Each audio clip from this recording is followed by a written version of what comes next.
Hello friends, most welcome to YouTube channel success world MCQ. तो चलिए आज हम आपके लिए लेकर आ चुके हैं लूसेंट जनरल नॉलेज के इम्पोर्टेंट प्रश्न को। अगर आप किसी कॉम्पिटेटिव एग्जाम की तैयारी करते हो तो ये प्रश्न आपके लिए काफ़ी इंपॉर्टेंट है। तो आप वीडियो में लास्ट तक बने रहिएगा और चैनल पे नए हैं तो चैनल को सब्सक्राइब करके साथ में बेल आइकन को भी प्रेस कर देंगे। तो चलिए आज के सेशन को स्टार्ट करते हैं। तो आज के सेशन का सबसे पहला प्रश्न है, सिंधु घाटी सभ्यता में किस वृक्ष की पूजा की जाती है? ऑप्शन आपके सामने पीपल, बरगद, आम या ऑप्शन डी बेल। बताएंगे इसका राइट आंसर क्या होगा। तो इसका जो सही जवाब है आपका ऑप्शन चला देगा किसके साथ, ऑप्शन ए के साथ चला देगा पीपल। जी हाँ दोस्तों, ध्यान में रखना है कि सिंधु घाटी सभ्यता में किस वृक्ष की पूजा की जाती थी, तो वो वृक्ष आपका पीपल के वृक्ष की पूजा की जाती थी। ऑप्शन ए इस प्रश्न का सही जवाब हो जाएगा। चलिए इसी के साथ आगे बढ़ते हैं। अगला प्रश्न आपके स्क्रीन पर है, भारत का प्रथम तेल शोधक कारखाना कहां पर स्थापित किया गया है? ऑप्शन आपके सामने 4 है, सोच समझ कर राइट आंसर कीजिए। अगर आपको इनमें से किसी भी प्रश्न का आंसर आता है तो आप कमेंट बॉक्स में आंसर लगा सकते हैं। तो चलिए इसका जो राइट आंसर है आपका ऑप्शन चला देगा बी के साथ डिगबोई। ध्यान में रखना दोस्तों, भारत का प्रथम तेल शोधक कारखाना कहां पर स्थापित किया गया था, तो डिगबोई। ऑप्शन बी इस प्रश्न का सही जवाब हो जाएगा। चलिए आगे देखते हैं। तीसरा प्रश्न है, गोपाल कृष्ण गोखले के गुरु कौन थे? गुरु रामदास, एमजी रानाडे, महात्मा गांधी या डी दादा भाई नौरोजी। तो इसका जो सही जवाब है आपका ऑप्शन चला देगा बी के साथ एमजी रानाडे गोपाल कृष्ण गोखले के गुरु थे। ऑप्शन बी इस प्रश्न का सही जवाब हो जाएगा। चलिए आगे देखते हैं। नेक्स्ट क्वेश्चन स्क्रीन पर है, सूफी संत शेख सलीम चिश्ती का दरगाह कहाँ पर स्थित है? तो इसका जो सही जवाब है आपका ऑप्शन चला देगा डी के साथ फतेहपुर सिकरी में। चलिए नेक्स्ट देखते हैं। नेक्स्ट प्रश्न है, तुलसीदास किसके समकालीन थे? अगर आपको ये सेशन अच्छा लगा है तो प्लीज़ सभी लोग एक बार सेशन को लाइक करके शेयर भी कर देंगे अपने सभी दोस्तों के साथ। तो चलिए इसका जो सही जवाब है आपका ऑप्शन चला देगा डी के साथ अकबर। याद रखिएगा दोस्तों, तुलसीदास जो थे अकबर के समकालीन थे। ऑप्शन डी इस प्रश्न का सही जवाब हो जाएगा। चलिए आगे देखते हैं। नेक्स्ट क्वेश्चन स्क्रीन पर है, भारत की स्वतंत्रता प्राप्ति के समय इंग्लैंड के पीएम कौन थे? सोच समझकर राइट आंसर करना है दोस्तों। तो आइए इसका जो सही जवाब है आपका सी के साथ चला जाएगा क्लीमेंट एटली। ठीक है, ये प्रश्न काफी इंपॉर्टेंट है और एग्जामों में भी काफी बार पूछा गया है, तो इसको ध्यान में रखना है। सी इस प्रश्न का सही जवाब हो जाएगा। चलिए आगे देखते हैं। अगला प्रश्न है, विश्व की प्रथम महिला राष्ट्रपति कौन थी? ऑप्शन आपके सामने 4 है। तो चलिए इसका जो राइट आंसर है आपका ऑप्शन ए के साथ चला जाएगा। क्या हो जाएगा? Maria Isabel Peron. ठीक है, क्या हो जाएगा? मारिया इसाबेल पेरोन जो है विश्व की प्रथम महिला राष्ट्रपति थी। ठीक है, अगर आपसे पूछे कि विश्व की प्रथम महिला प्रधानमंत्री कौन थी तो आपको राइट आंसर करना है श्रीमाओ भंडार नायके। ठीक है, अगर आप लिखना चाहते हैं तो लिख सकते हैं विश्व की प्रथम महिला प्रधानमंत्री कौन थी? श्रीमाओ भंडार नायके। चलिए आगे देखते हैं। अगला प्रश्न है, द्वितीय विश्व युद्ध के समय इंग्लैंड के प्रधानमंत्री कौन थे? बताएंगे इसका राइट आंसर क्या होगा। ये भी प्रश्न इंपॉर्टेंट है, तो इसका जो सही जवाब है आपका ऑप्शन चला देगा विंस्टन चर्चिल। ठीक है, ऑप्शन बी इस प्रश्न का सही जवाब हो जाएगा। चलिए आगे देखते हैं। अगला प्रश्न है, अंतरिक्ष में प्रथम अंतरिक्ष यान भेजने वाला प्रथम देश कौन है? जर्मनी, अमेरिका, सोवियत संघ या डी फ्रांस।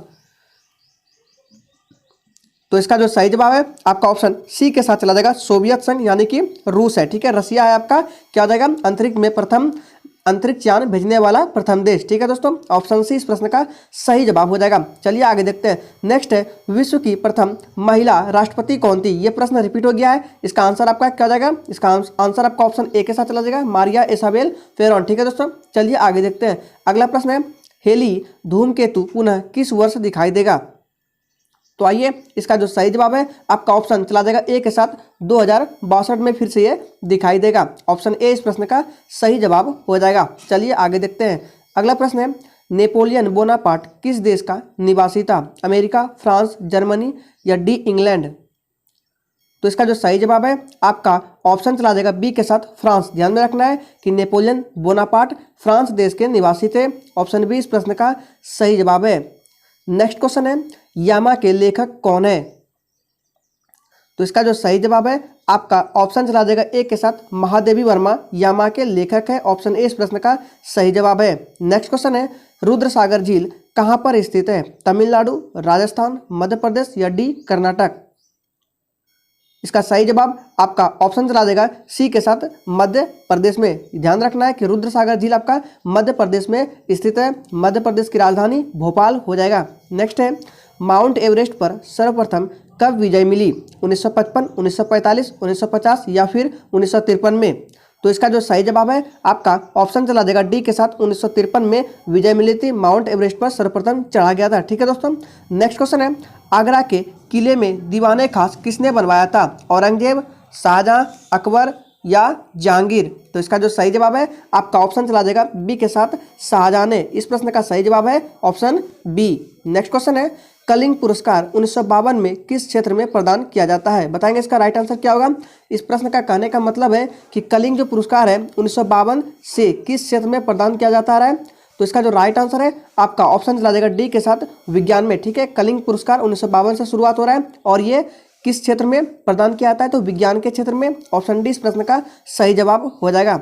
नेक्स्ट क्वेश्चन है, माउंट एवरेस्ट पर चढ़ने वाली महिला कौन थी? बताएंगे पहली महिला।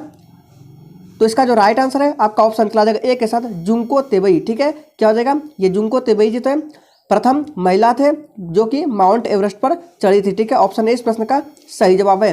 नेक्स्ट क्वेश्चन है, विश्व का सबसे बड़ा मरुस्थल कौन सा है? तो आइए इसका जो सही जवाब है आपका ऑप्शन बी के साथ चला जाएगा सहारा मरुस्थल। ये प्रश्न इंपॉर्टेंट है और एग्जामों में भी पूछा गया तो इसको ध्यान में रखना है। तो चलिए आगे देखते हैं। नेक्स्ट क्वेश्चन है, चाय का सबसे बड़ा उत्पादक राज्य कौन है? असम, तमिलनाडु, पश्चिम बंगाल या डी इनमें से कोई नहीं?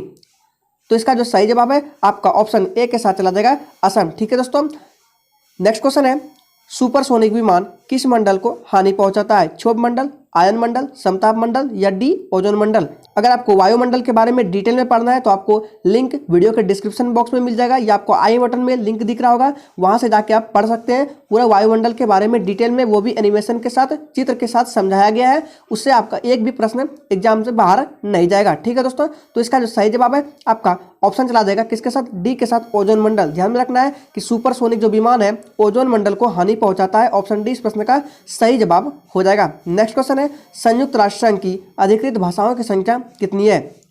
तो इसका जो सही जवाब है आपका ऑप्शन डी के साथ चला देगा 6 भाषाएं हैं। नेक्स्ट क्वेश्चन है, कपास का सबसे बड़ा उत्पादक देश कौन है? भारत, ऑस्ट्रेलिया, अमेरिका या डी चीन?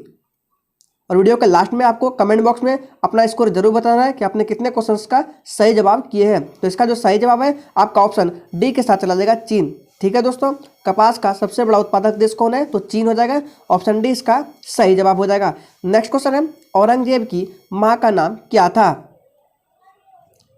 तो इसका जो राइट आंसर है आपका ऑप्शन चला जाएगा सी के साथ हो जाएगा, क्या हो जाएगा? मुमताज महल। ठीक है, यहाँ पे महल छूट गया है तो इसका राइट आंसर आपका मुमताज महल हो जाएगा, औरंगजेब की माँ का नाम। ठीक है दोस्तों, आइए आगे देखते हैं। नेक्स्ट क्वेश्चन है, अश्रु गैस का रासायनिक नाम क्या है? ये भी प्रश्न इंपॉर्टेंट है तो इसको ध्यान में रखना है। तो अश्रु गैस का रासायनिक नाम क्या है? तो ये आपका हो जाएगा, क्या हो जाएगा? क्लोरोएसीटोफिनोन। ठीक है, ये आपका राइट आंसर हो जाएगा, क्या हो जाएगा? ऑप्शन सी इस प्रश्न का सही जवाब है, क्लोरोएसीटोफिनोन हो जाएगा इस प्रश्न का राइट आंसर। और एक लाफिंग गैस होता है जिसका नाम होता है नाइट्रस ऑक्साइड, उसका सूत्र है N2O, ये लाफिंग गैस का सूत्र है। और अश्रु गैस का रासायनिक नाम है क्लोरोएसीटोफिनोन। ठीक है, ऑप्शन सी इसका सही जवाब हो जाएगा। नेक्स्ट है, मॉस्की अभिलेख कहाँ से प्राप्त हुए हैं? मध्य प्रदेश, बिहार, उत्तर प्रदेश या डी आंध्र प्रदेश? तो इसका जो सही जवाब है आपका ऑप्शन चला जाएगा डी के साथ आंध्र प्रदेश हो जाएगा। मॉस्की अभिलेख यहीं से प्राप्त हुए। ऑप्शन डी इस प्रश्न का सही जवाब है। नेक्स्ट है, संसार का सबसे पुराना राजतंत्र कहाँ का है? ब्रिटेन का, डेनमार्क, जापान या ऑप्शन डी स्वीडन? तो इसका जो सही जवाब है आपका ऑप्शन चला जाएगा जापान के साथ। ठीक है, ऑप्शन सी इस प्रश्न का सही जवाब हो जाएगा। नेक्स्ट क्वेश्चन है, राष्ट्रीय झंडा को फहराने वाला विश्व का प्रथम देश कौन है? चीन, इंग्लैंड, जापान या डेनमार्क? तो इसका जो सही जवाब है आपका ऑप्शन चला देगा, क्या हो जाएगा? ऑप्शन डी के साथ चला जाएगा डेनमार्क। ठीक है, राष्ट्रीय झंडा को फहराने वाला विश्व का प्रथम देश डेनमार्क था। ऑप्शन डी इस प्रश्न का करेक्ट आंसर है। नेक्स्ट क्वेश्चन है, सिविल सेवा परीक्षा प्रारंभ करने वाला प्रथम देश कौन है? चीन, भारत, अमेरिका या डी ब्राजील? इसका सही जवाब आपका ऑप्शन चला जाएगा चीन के साथ। ध्यान में रखना दोस्तों, बहुत लोग भारत को टिक किए होंगे, लेकिन ये सही नहीं है कि सिविल सेवा परीक्षा जो है चीन ने सबसे पहले स्टार्ट किया था। ठीक है, ऑप्शन ए इस प्रश्न का सही जवाब हो जाएगा। नेक्स्ट क्वेश्चन है, शिक्षा को अनिवार्य करने वाला विश्व का प्रथम देश कौन है? ये भी प्रश्न इंपॉर्टेंट है, तो इसको ध्यान में रखना है। 28, 29, 30 ये तीनों प्रश्नों को ध्यान में रखना है। तो इसका जो सही जवाब है आपका ऑप्शन चला देगा ए के साथ प्रसार। ठीक है दोस्तों, आइए आगे बढ़ते हैं। नेक्स्ट है, कौन सी गैस हवा को प्रदूषित नहीं करती है? तो इसका जो राइट आंसर है आपका ऑप्शन चला देगा नाइट्रोजन ऑक्साइड। ठीक है, ऑप्शन ए इस प्रश्न का सही जवाब है। ये गैस हवा को प्रदूषित नहीं करता है, ए इस प्रश्न का करेक्ट आंसर है। नेक्स्ट है, रेडियो कार्बन डेटिंग से किसकी आयु का पता लगाया जाता है? मिट्टी, पत्थर, जीवाश्म या इनमें से कोई नहीं?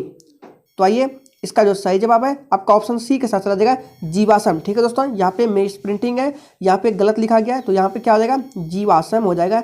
जीवाश्म का पता किससे लगाया जाता है? तो रेडियो कार्बन डेटिंग से जीवाश्म की आयु का पता लगाया जाता है। नेक्स्ट क्वेश्चन है, भारतीय चीनी तकनीकी संस्थान कहाँ पर स्थित है? तो इसका जो सही जवाब है आपका ऑप्शन चला जाएगा सी के साथ, ये आपका कानपुर में स्थित है। ठीक है, नेक्स्ट क्वेश्चन है, भारतीय मुद्रा किस देश में विधिक रूप से मान्य है? भूटान, श्रीलंका, मालदीव या नेपाल? तो इसका जो राइट आंसर है आपका ऑप्शन डी के साथ चला जाएगा नेपाल, और नेपाल की राजधानी काठमांडू हो जाएगा। ठीक है दोस्तों, नेक्स्ट क्वेश्चन है, अनुच्छेद 360 का संबंध किससे है? राष्ट्रीय आपात, वित्तीय आपात, राष्ट्रपति शासन या फिर इनमें से कोई नहीं? तो इसका जो सही जवाब है अनुच्छेद 360 का संबंध जो है वित्तीय आपात से है। ठीक है, इसको ध्यान में रखना है। ऑप्शन बी इस प्रश्न का सही जवाब हो जाएगा। तो इस सेशन में टोटल 35 प्रश्न थे और उम्मीद करते हैं आपको ये सेशन अच्छा लगा होगा। अगर ये सेशन अच्छा लगा तो प्लीज़ सभी लोग सेशन को लाइक करके और चैनल को भी सब्सक्राइब कर देंगे। तो फिर मिलते हैं किसी नेक्स्ट वीडियो के साथ।